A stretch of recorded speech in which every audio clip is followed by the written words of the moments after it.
The wind howled like a dying animal across the frozen plains of Colorado Territory, and Grace Zimmerman pressed herself harder against the worn leather seat of the stagecoach, wondering if she had made the biggest mistake of her life. It was December 1876, and she was somewhere between Denver and Central City, heading toward a man she had never met, promised to marry him sight unseen, because staying in Boston meant facing poverty and shame after her father's debts had consumed everything. The coach lurched violently to the left, and Grace's stomach dropped. Through the ice-crusted window, she could see nothing but swirling white. The blizzard had come out of nowhere, transforming the mountain pass into a deadly maze. The driver shouted something she could not hear over the wind's fury, and then the coach jerked to a stop so suddenly that Grace was thrown from her seat. "Can't go no further." The driver's voice finally penetrated the storm's roar. "You'll have to wait it out, miss." "Wait it out where?" Grace called back, her teeth already chattering. The thin wool coat she wore might have been sufficient in Boston, but here in the Colorado mountains, it was practically useless. "There's a ranch house about a quarter-mile up the road. You'll have to walk it." Grace's heart sank. Walk a quarter-mile in this. But what choice did she have? She grabbed her carpet bag, the only possession she had left in the world besides the clothes on her back, and her mother's wedding ring hanging on a chain around her neck. The driver helped her down, and the moment her boots hit the snow, she realized how dire her situation truly was. The wind cut through her coat like knives, and the snow was already past her ankles. "That way." The driver pointed, though Grace could barely see him through the white wall of falling snow. "Follow the fence line. Don't lose sight of it or you'll wander off and freeze." Before she could respond, he had climbed back up onto the coach, and she watched it disappear into the storm, heading back the way they had come. She was alone. Grace forced herself to move, to put one foot in front of the other. Her fingers were already numb inside her thin gloves, and her face felt like it was being flayed by the icy wind. She could barely make out the fence posts the driver had mentioned, dark shapes appearing and disappearing in the swirling white. She fixed her eyes on them, moving from one to the next, her carpet bag growing heavier with each step. Time lost all meaning. She might have been walking for minutes or hours. Her feet had gone numb, and she could no longer feel her face. The carpet bag slipped from her frozen fingers, and she stared at it lying in the snow, knowing she should pick it up but unable to make her body obey. She took another step, then another, and then her knees buckled. Grace fell face first into the snow, and for a moment she simply lay there, thinking how peaceful it was, how quiet despite the wind. It would be so easy to just close her eyes and sleep. "No," she whispered, though the word was lost to the storm. She had not come all this way to die in the snow. She forced herself to her hands and knees, crawling now because standing seemed impossible. The fence posts were still there, dark sentinels guiding her forward, and she followed them like a drowning woman following a rope to shore. Then, through the white chaos, she saw it, a dark shape too large to be a fence post. A building.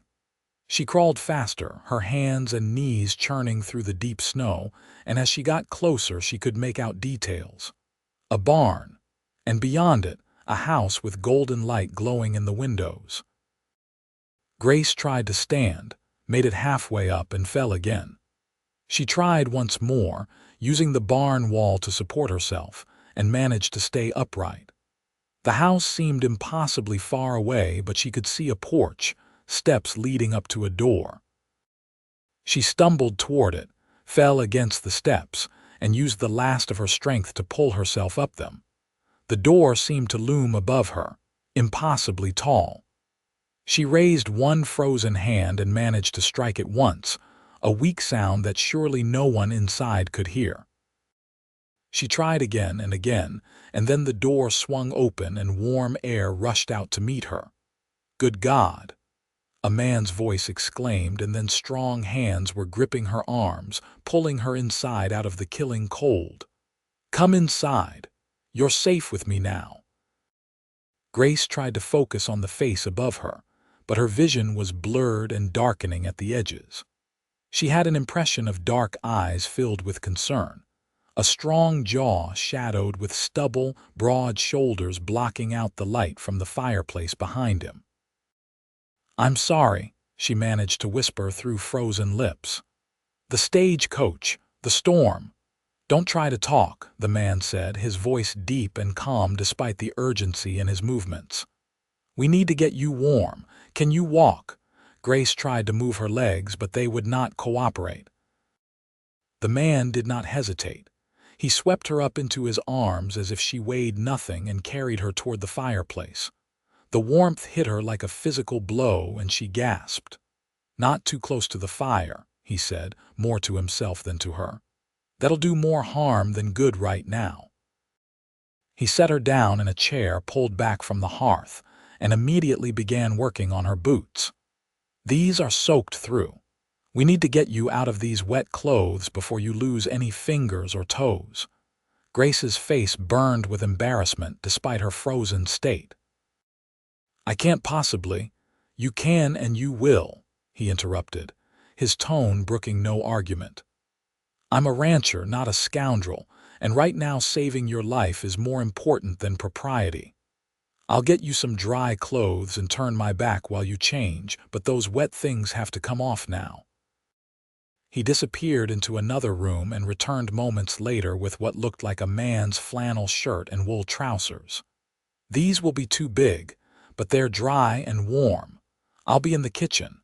Call out when you're decent." True to his word, he turned away and walked through a doorway, pulling a curtain across it to give her privacy. Grace's fingers fumbled with the buttons of her dress, but they were so numb she could barely feel them.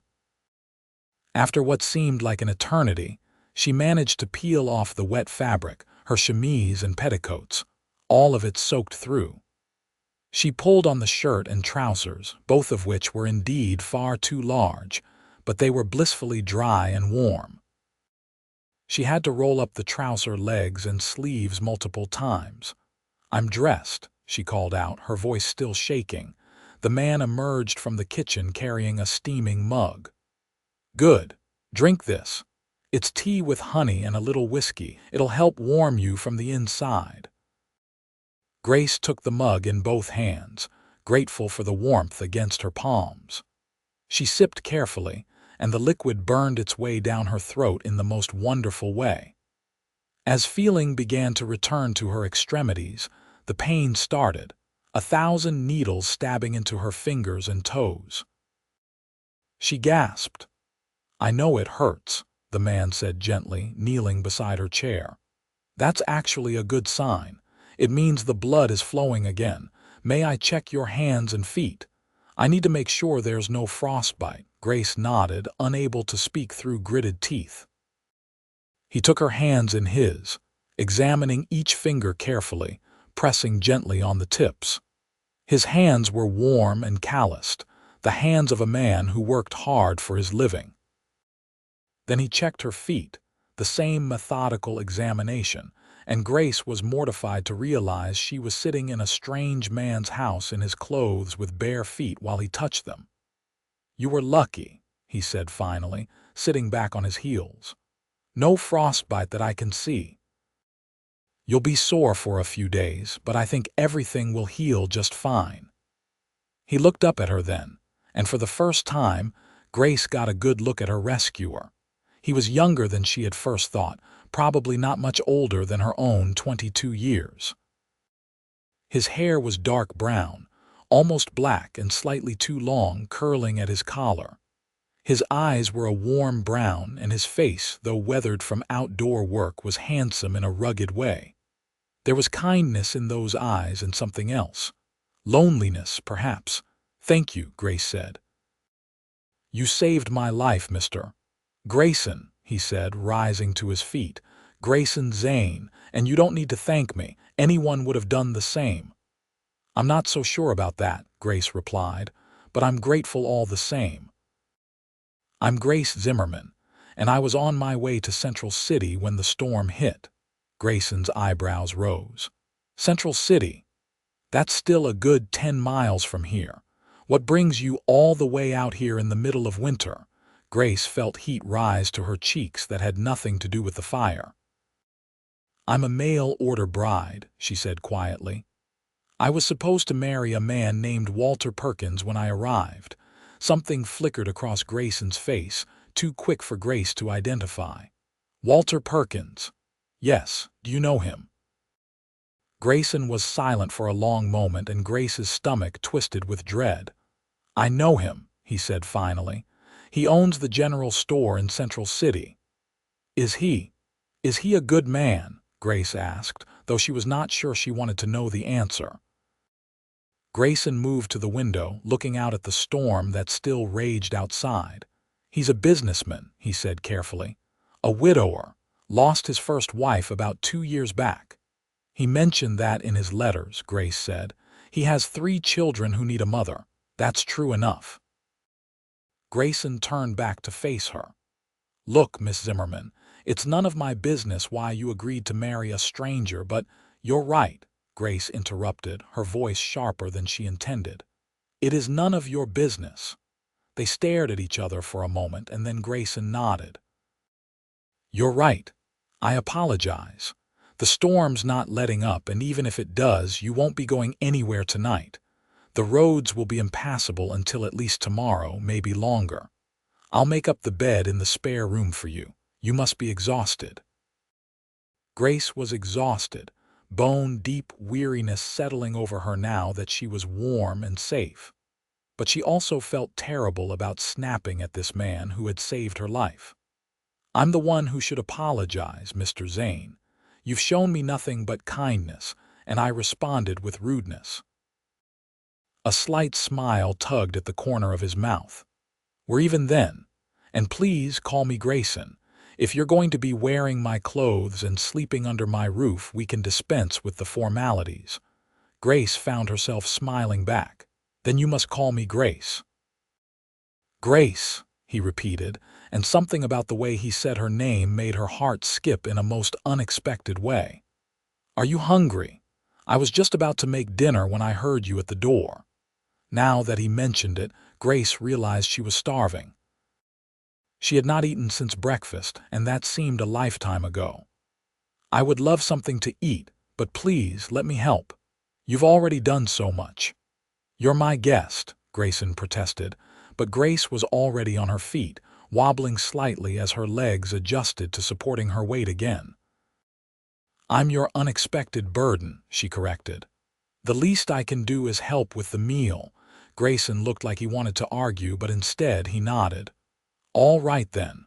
Let's see what we can put together." The kitchen was small but well organized, with a cast iron stove that radiated blessed warmth. Grayson had clearly been in the middle of preparing a meal when Grace arrived. There was a pot of beans on the stove, bacon waiting to be fried, and the makings of biscuits on the table. "I was going to make bacon and beans with biscuits," Grayson said. "Nothing fancy, I'm afraid."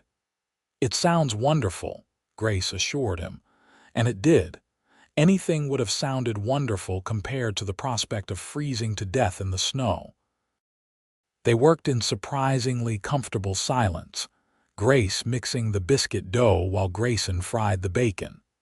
She found herself sneaking glances at him as he worked, noting the confident economy of his movements, the way his shirt stretched across his shoulders. He caught her looking once and smiled, and Grace quickly looked back down at her dough, her cheeks burning. "So," Grayson said after a while, "how did you end up corresponding with Walter Perkins, if you don't mind my asking?" Grace considered how much to tell him. But there was something about Grayson that made her want to be honest. "My father died 6 months ago," she said quietly. "He had debts I did not know about. Everything we owned was sold to pay them, but it was not enough. I was working as a seamstress, but it barely paid for my room and board. I saw an advertisement for mail-order brides in the newspaper, and I thought. She trailed off, shrugging. You thought it was better than poverty, Grayson finished gently. Yes. Grace shaped the biscuits and placed them in the pan Grayson handed her. It's not a romantic story, I'm afraid. Few real stories are, Grayson said. He slid the biscuits into the oven and turned to face her, leaning against the counter. My parents died when I was 15. Influenza took them both within a week of each other. This ranch was theirs. I've been running it alone ever since. That must have been incredibly hard, Grace said softly. It was, Grayson admitted.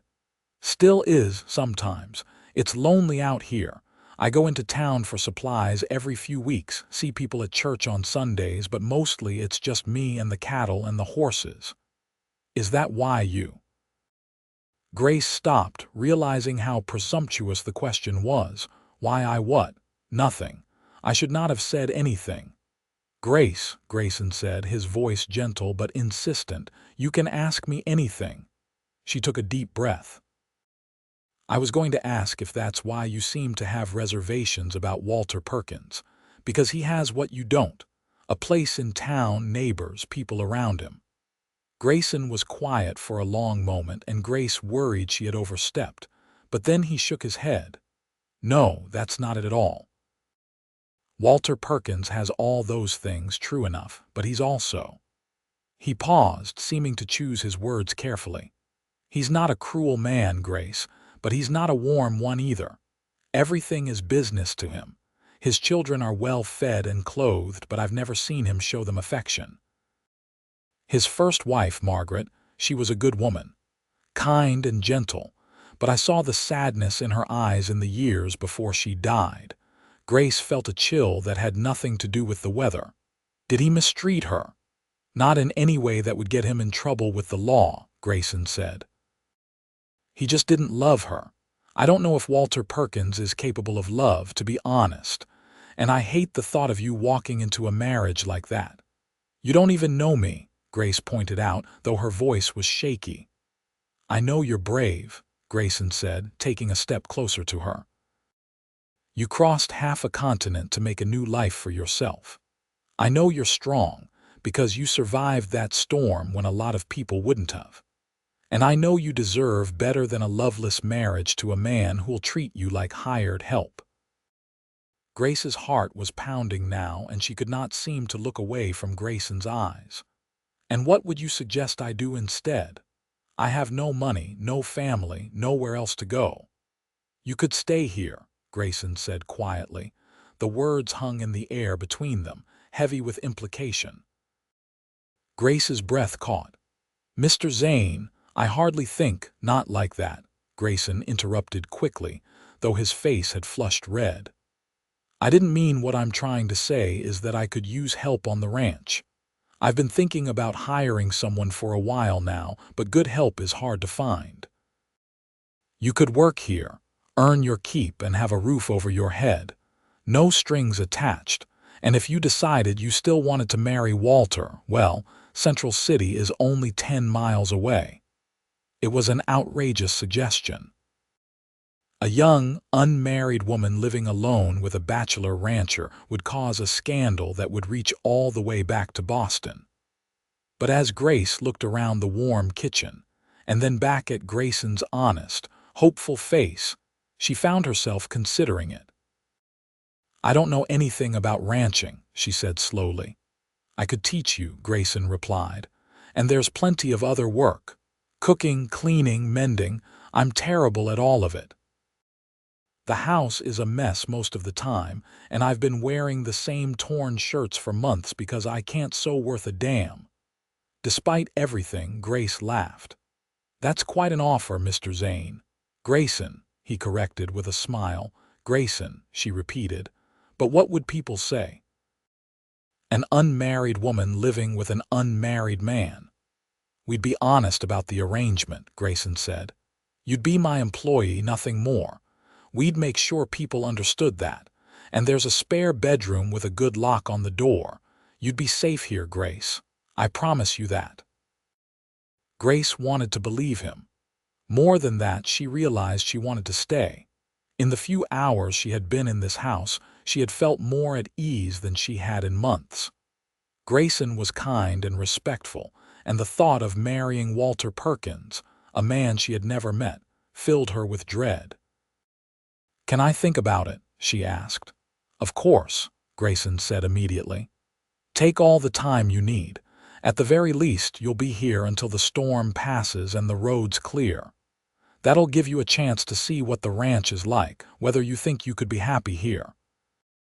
The oven timer chimed, and Grayson pulled out the biscuits, golden brown and perfect. They ate dinner at the small kitchen table, and Grace could not remember the last time food had tasted so good. It was simple fare, but it was warm and filling, and she was sharing it with someone whose company she genuinely enjoyed. They talked for hours after dinner, Grayson telling her about the ranch, about the cattle and horses, about the changing seasons in the Colorado mountains. Grace told him about Boston, about her childhood, about her father who had been a professor before the drinking had taken hold and ruined everything. It was only when Grace yawned for the third time that Grayson insisted she get some sleep. He led her to the spare bedroom, which was small but clean, with a solid bed covered in thick quilts and, as promised, a lock on the door. "There's a wash basin and pitcher on the dresser," Grayson said from the doorway. "I'll heat water for a proper bath tomorrow if the storm has passed." "And Grace, I meant what I said. You're safe here. Lock the door if it makes you feel better, but you have my word as a gentleman that I won't disturb you." "Thank you, Grayson," Grace said. "For everything." He smiled, and it transformed his face, making him look younger and almost boyish. "Sleep well, Grace." After he left, Grace did lock the door, not because she did not trust Grayson, but because it seemed the proper thing to do.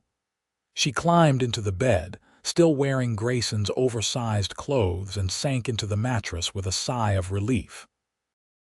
The bed was comfortable, the quilts were warm, and for the first time in a very long time, Grace felt safe. She woke the next morning to bright sunlight streaming through the window and the smell of coffee brewing. For a moment, she was disoriented, unsure where she was.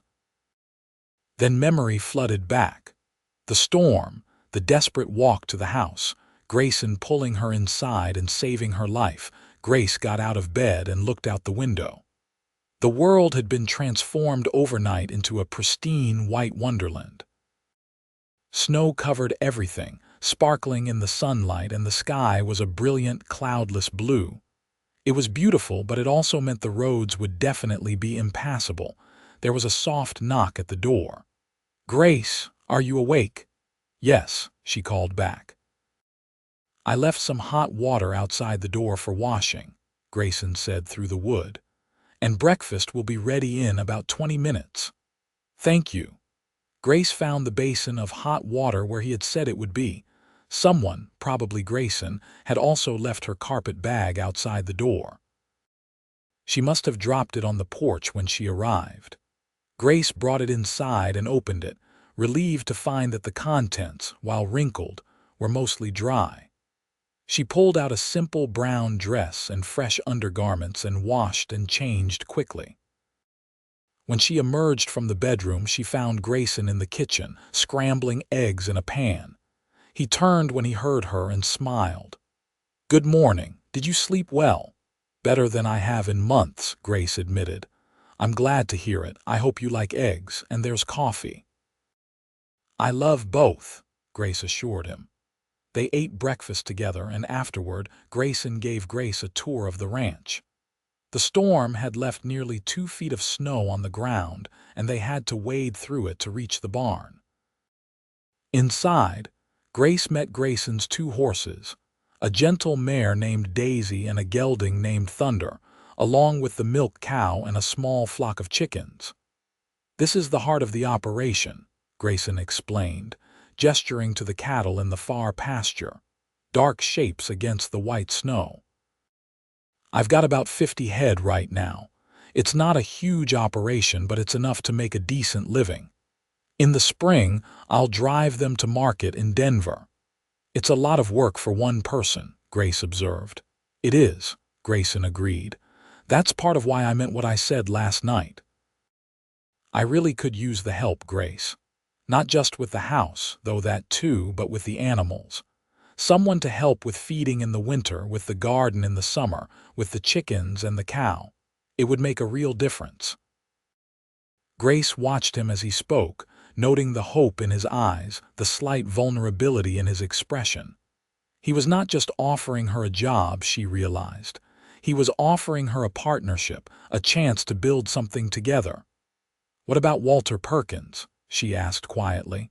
"He'll be expecting me." "We have a contract."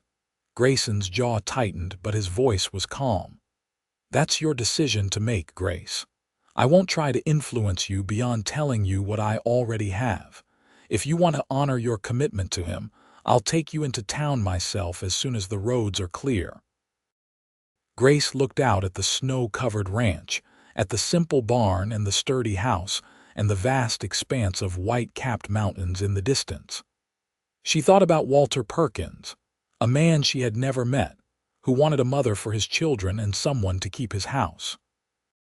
And she thought about Grayson, who had saved her life and was offering her something more than just survival.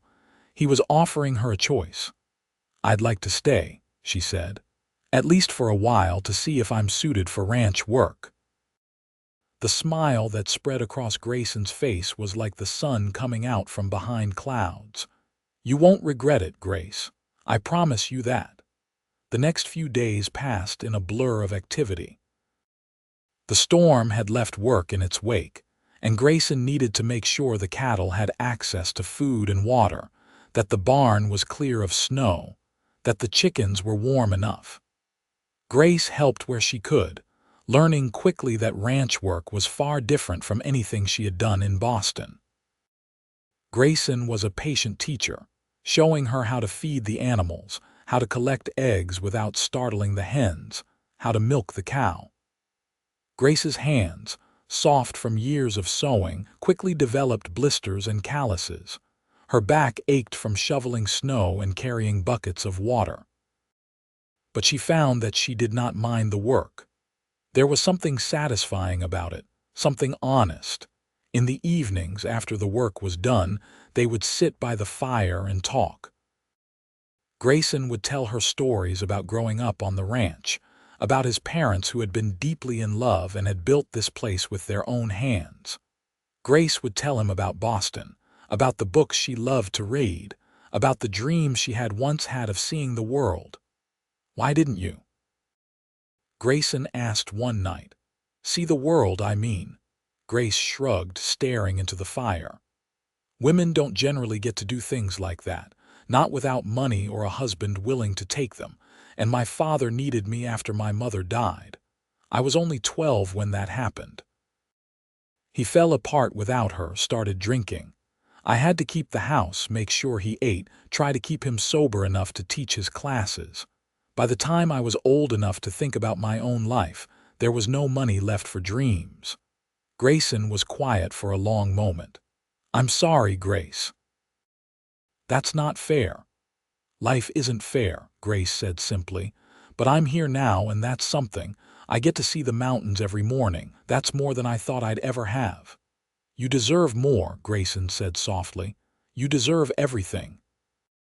Grace felt heat rise to her cheeks and was grateful for the dim firelight that hid her blush. There was something in the way Grayson looked at her lately, something that made her heart race and her stomach flutter. She told herself it was just gratitude, that she was confusing appreciation for attraction. But deep down, she knew it was more than that.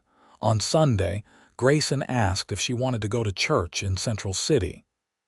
"It would be good for people to meet you," he said, "and to understand our arrangement.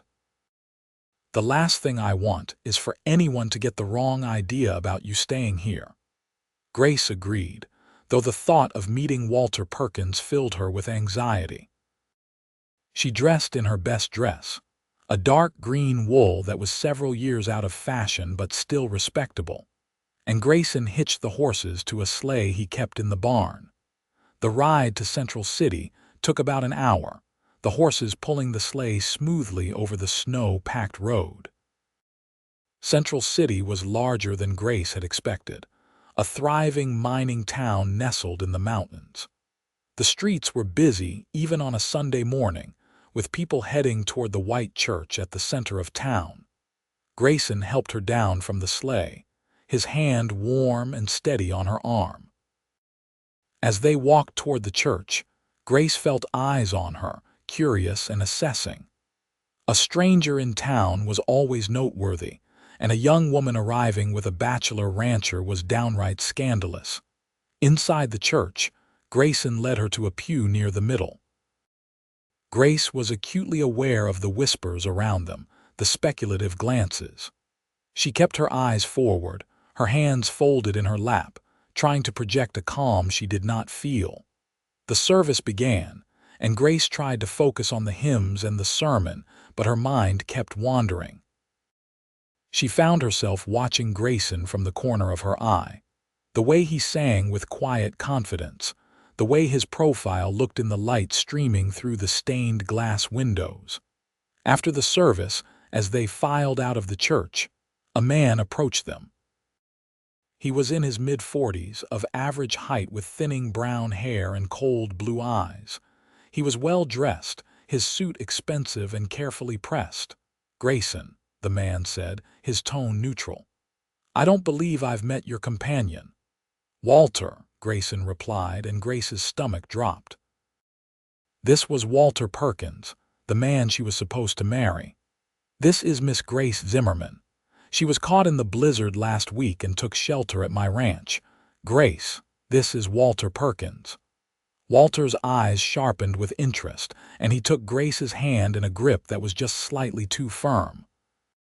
"Miss Zimmerman, what a pleasure to finally meet you. I was quite worried when the stage arrived without you." "I apologize for the worry, Mr. Perkins," Grace said carefully. "The storm was quite severe." "Indeed." Walter's eyes moved between Grace and Grayson, calculating. "I trust Grayson took proper care of you." There was something in his tone that set Grace's teeth on edge. "Mr. Zane was a perfect gentleman," she said firmly. "He saved my life." "How fortunate," Walter said, though he did not sound like he thought it was fortunate at all. "Well, I'm sure you're eager to settle in. I've prepared a room for you at my home, and the children are looking forward to meeting you." Grace took a deep breath. "Actually, Mr. Perkins, I've decided to accept a position as Mr. Zane's housekeeper. I won't be able to honor our agreement." Walter's face went very still. "I see. And when did you make this decision?" "Several days ago," Grace replied, lifting her chin. "I apologize for any inconvenience, but I believe this arrangement is better suited to my circumstances." "Better suited," Walter repeated, his voice flat. "I invested considerable money in bringing you here, Miss Zimmerman. I paid for your train fare from Boston, your stage-coach ticket from Denver. We have a contract." "A contract that was contingent on our mutual satisfaction upon meeting," Grace said, her voice steady despite her racing heart. "Surely you would not want to marry someone who does not wish to marry you." Walter's jaw tightened. "This is highly irregular, and frankly, Miss Zimmerman, I question the wisdom of your choice. A young woman living alone with a bachelor, working as his housekeeper." He made it sound sordid, scandalous. "Grace's reputation is beyond reproach," Grayson said, his voice hard. "And our arrangement is perfectly proper. She's my employee, nothing more." "For now, perhaps," Walter said, his smile thin and cold. "But people talk, Grayson. You know how they are. By next month there will be rumors. By spring, Miss Zimmerman's reputation will be in tatters and yours along with it." "Then people will be wrong," Grayson said flatly. "And I don't much care what they think." Walter looked at Grace again, and she saw anger in his eyes and something else. A sense of ownership, as if she were property he had purchased and was being denied. "You're making a mistake, Miss Zimmerman. I can offer you security, respectability, a place in this community. What can Grayson offer you? Hard work and isolation. The choice is mine to make," Grace said quietly. "And I've made it." For a moment she thought Walter might argue further, but then he nodded, stiff and formal. "Very well. I wish you luck, Miss Zimmerman. You'll need it." He turned and walked away, his back rigid with displeasure. Grace let out a breath she had not realized she was holding. "Well, that could have gone better," Grayson said with a wry smile. "Or worse," Grace pointed out. "He could have insisted on enforcing the contract." "He could try," Grayson said. "But no judge in Colorado would force you into a marriage you don't want. Walter knows that. He's just angry because he's been inconvenienced." Several other townspeople approached them then, curiosity clear on their faces. Grayson introduced Grace to everyone, explaining their arrangement clearly and without embarrassment. Most people seemed accepting, if a bit surprised. A few, particularly some of the older women, looked disapproving. But Grace held her head high and smiled and shook hands, determined not to show any weakness. On the ride back to the ranch, Grace was quiet, processing everything that had happened. Meeting Walter had confirmed what Grayson had told her. The man was cold, calculating, interested only in what Grace could provide him. There had been no warmth in his eyes, no genuine concern for her well-being, just anger at being denied something he had paid for. "Are you all right?" Grayson asked, glancing over at her. "I'm fine," Grace said, "just thinking. About Walter, about how different he is from you." The words were out before Grace could stop them, and she felt her cheeks heat. "I'm sorry, that was too forward." "Don't apologize," Grayson said softly. "Grace, can I ask you something?" "Of course." He was quiet for a moment, as if gathering his thoughts. "Why did you really agree to stay at the ranch? Was it just because you didn't like Walter? Or was there another reason?" Grace's heart was pounding. They were having a conversation that felt important, possibly life-changing, and she was not sure she was ready for it. But Grayson deserved honesty. "I stayed because I felt at home there," she said carefully. "Your ranch, your house, it felt more like home after one day than anywhere I've lived in years, and you." She trailed off, unsure how to continue. "And me," Grayson prompted gently. "You make me feel safe," Grace said quietly. "Not just physically safe, though you do that too. But safe in a deeper way, like I can be myself around you, like I don't have to pretend or perform or be anything other than who I am." Grayson pulled the sleigh to a stop, right there in the middle of the road. He turned to face her, his eyes intense. "Grace, I need to be honest with you. When I offered you a job at the ranch, it wasn't entirely selfless. Yes, I need the help. But more than that, I wanted you to stay. From the moment I pulled you in out of that storm, I've felt something I've never felt before. And every day you've been there, that feeling has only gotten stronger." Grace's breath caught. "Grayson, I know it's too soon," he continued quickly. "I know you barely know me and you just got out of one commitment. I'm not asking you for anything, Grace. I just need you to know that when I look at you, I don't see my housekeeper. I see someone I could love. Someone I think I'm already starting to love." The world seemed to stop. Grace stared at Grayson, at his earnest face and honest eyes, and felt something shift inside her. All her life, she had been practical, careful, always thinking 3 steps ahead. But here now, with this man who had saved her life and opened his home to her and was looking at her like she hung the moon, Grace decided to take a leap of faith. "I'm starting to feel the same way," she whispered. Grayson's face transformed, joy and wonder mixing in his expression. "Truly." "Truly." Grace took a shaky breath. "It terrifies me, if I'm being honest. I've known you less than 2 weeks. This is madness." "Maybe," Grayson agreed. "But maybe it's also fate. You could have frozen to death in that storm, Grace." You could have walked right past my ranch and never known it was there. But you didn't. You found your way to my door and I was there to open it. Maybe that means something." "Maybe it does," Grace said softly. Grayson reached out slowly, giving her plenty of time to pull away if she wanted to. When she did not, he cupped her face in his hand, his touch gentle. "May I kiss you?" Grace's answer was to lean forward, closing the distance between them. The kiss was soft and sweet, a gentle press of lips that sent warmth flooding through Grace's entire body. It was nothing like the harsh, demanding kisses she had endured from a suitor back in Boston who had disappeared the moment her father's debts became known. This was different. This was a promise, a question, and an answer all at once. When they pulled apart, both were breathing hard.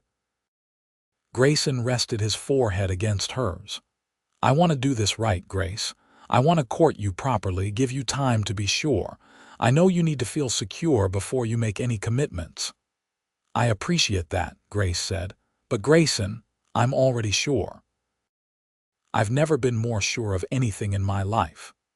"Then we'll take our time anyway," Grayson said firmly. "Because you deserve romance and courtship and all the things a woman should have when she's falling in love. You deserve better than a rushed decision made out of necessity." Grace smiled, her heart so full she thought it might burst. "You're a good man, Grayson Zane." "I'm a man in love," he corrected, kissing her forehead gently. "And I'm going to spend every day proving to you that you made the right choice." The weeks that followed were the happiest Grace could remember. Winter held the ranch in its grip, but inside the house, there was warmth and laughter.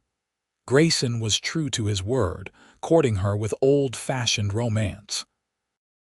He brought her wildflowers that he found growing in sheltered spots where the snow had melted. He read to her in the evenings from his small collection of books. He taught her to ride Daisy, the gentle mare, and they took long rides through the snow-covered countryside. Grace threw herself into her work on the ranch, determined to prove that she could pull her own weight. She learned to make cheese from the cow's milk, to churn butter, to preserve food for the long winter. She mended all of Grayson's torn clothes and made curtains for the windows.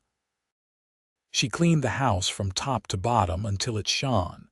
But more than the work, she loved the time they spent together. Long conversations over dinner about everything and nothing. Comfortable silences as they sat by the fire, Grayson whittling and Grace sewing. The way he would smile at her across the room, making her heart skip. The goodnight kisses that grew gradually longer and more passionate, though Grayson always pulled away before things went too far. Respecting the boundaries of propriety on Christmas Eve, Grayson surprised her with a gift. It was a beautiful leather-bound journal with blank pages waiting to be filled. "For your thoughts," he explained. "You told me you used to love to write when you were younger. I thought maybe you'd like to start again." Grace was deeply touched. "Grayson, it's beautiful. But I didn't get you anything." "You've given me everything," Grayson said simply. "You've turned this house into a home. You've made every day brighter just by being in it. That's more than any gift I could ask for." They spent Christmas Day together, just the two of them, and it was perfect. They cooked a feast, played games, sang carols. And that night, as they sat by the fire, Grayson took her hand. "Grace, I know I said I wanted to take things slow, give you time to be sure, but I can't wait any longer to ask you something." Grace's heart began to race. "What is it?"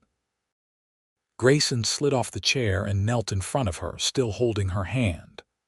"Grace Zimmerman, I love you more than I thought it was possible to love anyone. You're strong and brave and kind and beautiful, and I want to spend the rest of my life with you. Will you marry me?"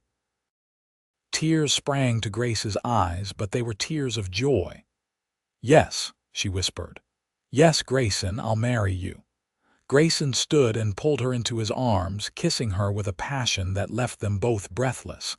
When they finally broke apart, both were grinning like fools. "I should have gotten you a ring," Grayson said. "I'm sorry. I can ride into town tomorrow and—" "No," Grace interrupted. She reached up and pulled her mother's wedding ring from the chain around her neck. "I want to wear this one. My father gave it to my mother, and she wore it every day until she died. I've kept it close to my heart ever since, waiting for the right man to give it to. That man is you, Grayson." Grayson took the ring with reverent care and slipped it onto Grace's finger. It fit perfectly, as if it had been made for her.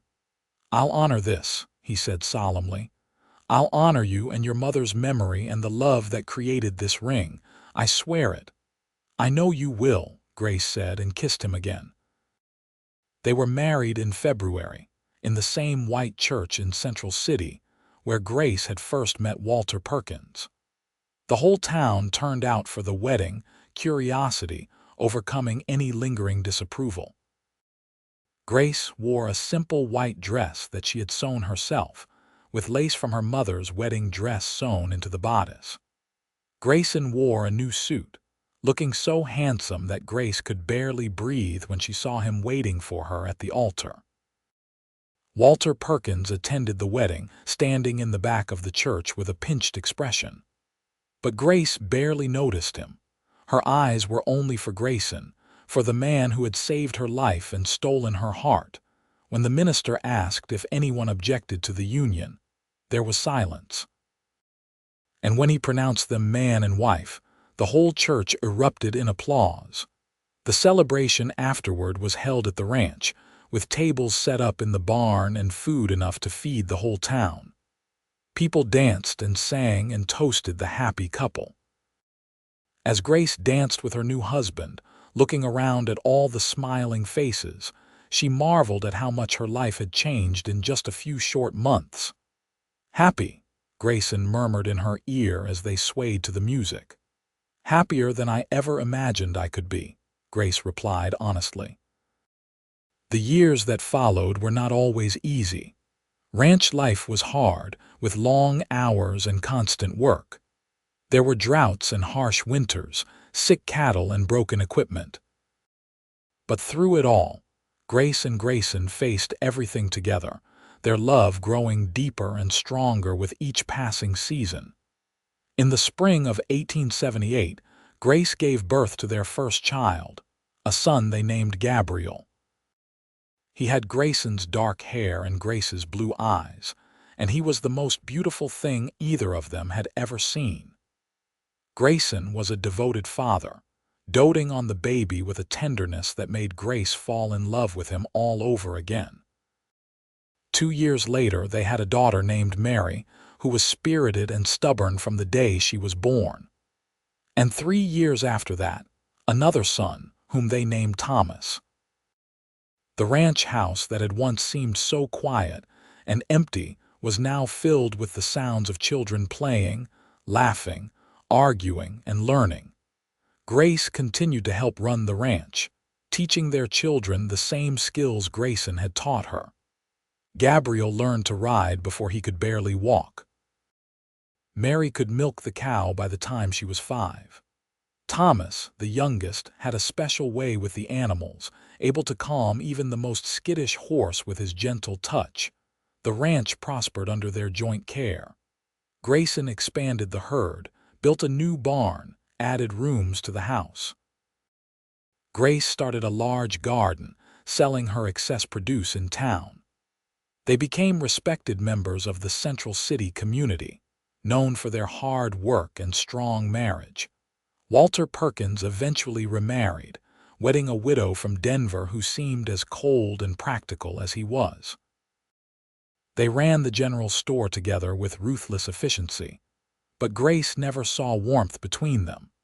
She always felt a pang of gratitude when she saw them, grateful that she had chosen love over security, passion over practicality. On their 10th anniversary, Grayson surprised Grace with a trip to Denver. It was the first time Grace had left the ranch for more than a day since they had married, and she was nervous about leaving the children with Grayson's cousin who had come to stay. But Grayson insisted. "You gave up your dreams of seeing the world when you married me," he said. "I want to give you at least a little piece of that dream." They spent 3 glorious days in Denver, staying in a fine hotel and eating in restaurants and seeing a theatrical performance. But as wonderful as it was, Grace found herself missing the ranch, missing their children, missing the simple quiet of their mountain home. "I don't need to see the world," she told Grayson on their last night in the city, as they stood on their hotel balcony looking out at the lights. "I already have everything I want." Grayson pulled her close, kissing the top of her head. "How did I get so lucky?" "We both got lucky," Grace corrected. "That blizzard brought me to your door for a reason." "Best storm of my life," Grayson agreed. As the years passed, Grace often thought about that night, about the desperate walk through the snow, about Grayson opening his door and pulling her into warmth and safety. She thought about the choice she had made, to stay with him instead of marrying Walter Perkins. And every time, she knew she had made the right decision. Their children grew strong and healthy. Gabriel inherited the ranch when he was old enough, bringing his own wife to live there and giving Grace and Grayson grandchildren to dote on. Mary became a teacher in Central City, fierce and independent, refusing to marry until she found a man who could match her spirit. She eventually did, a young doctor who had recently moved to town. Thomas, always the quietest of their children, became a veterinarian, using his gift with animals to help the ranchers and farmers throughout the territory. As Grace and Grayson grew older, they would sit together on the porch in the evenings, watching the sun set over the mountains, holding hands just as they had when they were young. "You have any regrets?" Grayson asked her one evening when they were both in their 60s. Grace thought about it seriously, running through their life together in her mind. The hard times and the good times, the losses and the triumphs. "Not a single one," she said finally. "You? Only that I can't live this life all over again," Grayson said, squeezing her hand. "Because I'd choose you every time, Grace, every single time." "And I'd choose you," Grace replied, leaning her head on his shoulder. "My rescuer, my partner, my love." They sat in comfortable silence as the stars began to appear in the darkening sky. Two souls who had found each other in a blizzard and had built a life, a family, a legacy together. Grace thought about the young woman she had been, desperate and afraid, stepping off that stagecoach into an uncertain future. She wished she could go back and tell that frightened girl that everything would be all right, better than all right, perfect. The ranch continued to thrive for generations, passed down through their children and their children's children. The story of how Grace and Grayson met became family legend, told and retold around dinner tables and fireplaces. The house itself became a symbol of their love, added onto and improved but never fundamentally changed, always a place of warmth and welcome. When Grace was 73, she fell ill with pneumonia during a harsh winter. The doctor came from town, but there was little he could do. Grace knew she was dying, and she was not afraid.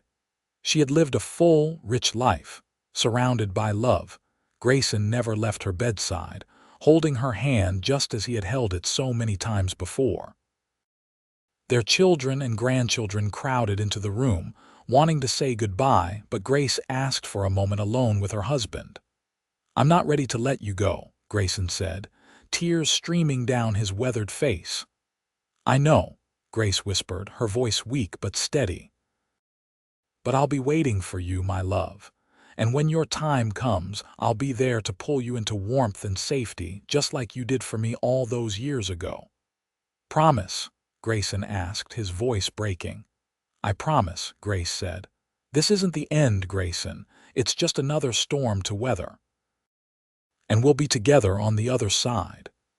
She died peacefully that night, with Grayson holding her hand and their family surrounding them with love. Grayson lived for 3 more years, missing her every day but taking comfort in their children and grandchildren, in the ranch they had built together, in the love that had sustained them through more than 5 decades of marriage.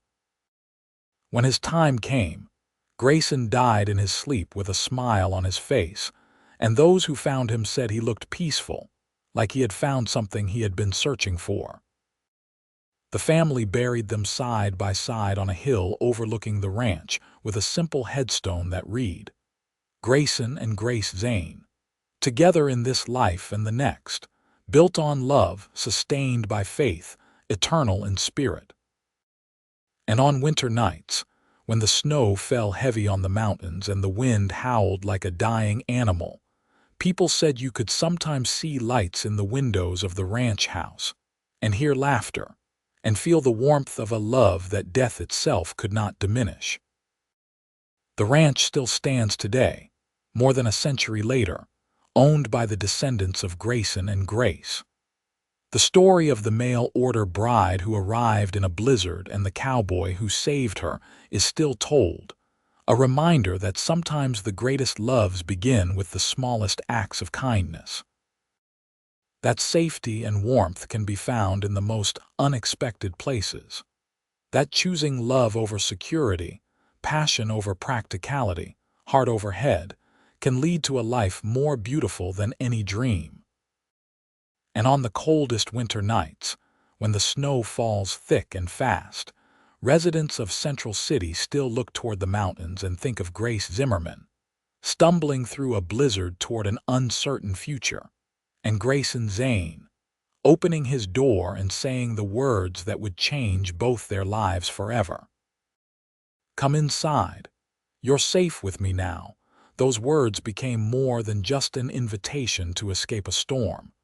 They became a promise, a vow, a declaration of love that echoed through generations. They became the foundation of a family, a legacy, a legend, and in the end they became truth.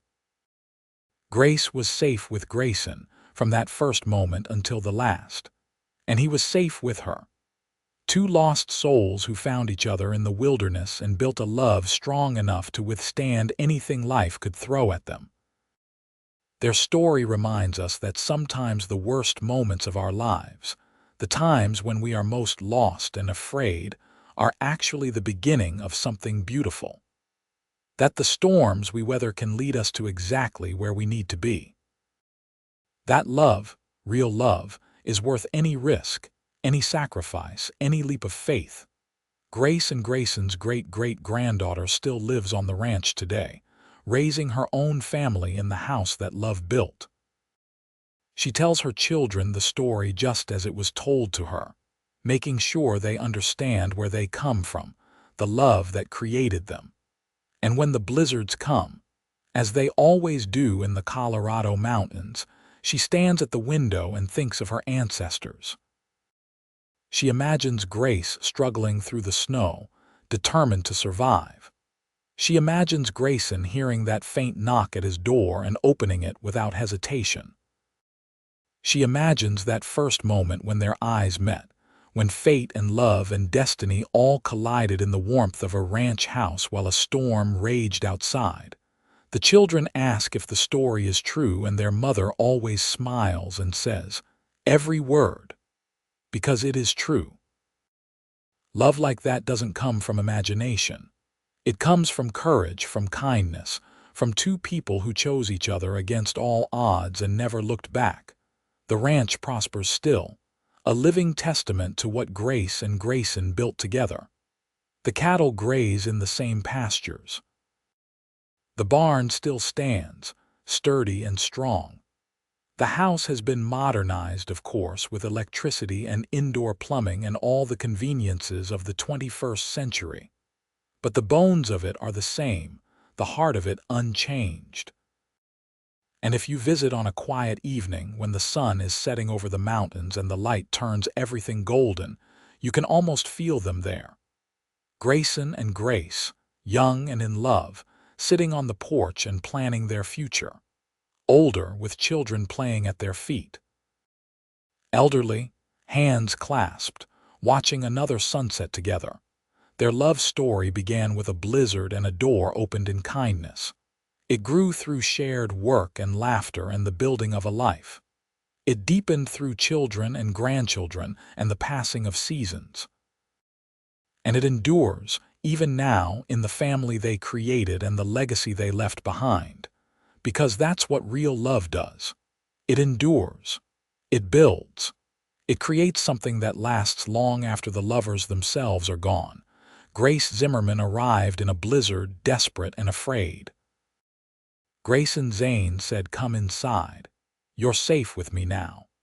And from those simple words grew a love story for the ages, a romance that proved that sometimes the greatest adventures begin with a single step into the unknown, and the courage to trust a stranger who offers shelter from the storm. Their story is a reminder that we never know when our lives might change forever, that the person who will matter most to us might be waiting just beyond the next door we knock on. That love can bloom in the most unlikely circumstances, and that when it does, when we recognize it and nurture it and protect it, it can become something extraordinary. As the sun sets over the Colorado mountains one more time, painting the snow-covered peaks in shades of pink and gold, the ranch house lights up against the gathering darkness. Inside, another family gathers for dinner, another generation carrying on the traditions Grace and Grayson started more than a century ago. They hold hands around the table and give thanks for their blessings, for the land that sustains them, for the love that binds them together. And somewhere in whatever comes after this life, Grace and Grayson smile and hold each other close, knowing that the love they created on a winter night in 1876 still burns bright, a flame that will never be extinguished, a warmth that will never fade. Because some loves are bigger than life and death. Some loves echo through eternity. And the love between the mail-order bride who arrived in a blizzard and the cowboy who saved her was, and is, and always will be exactly that kind of love. The end.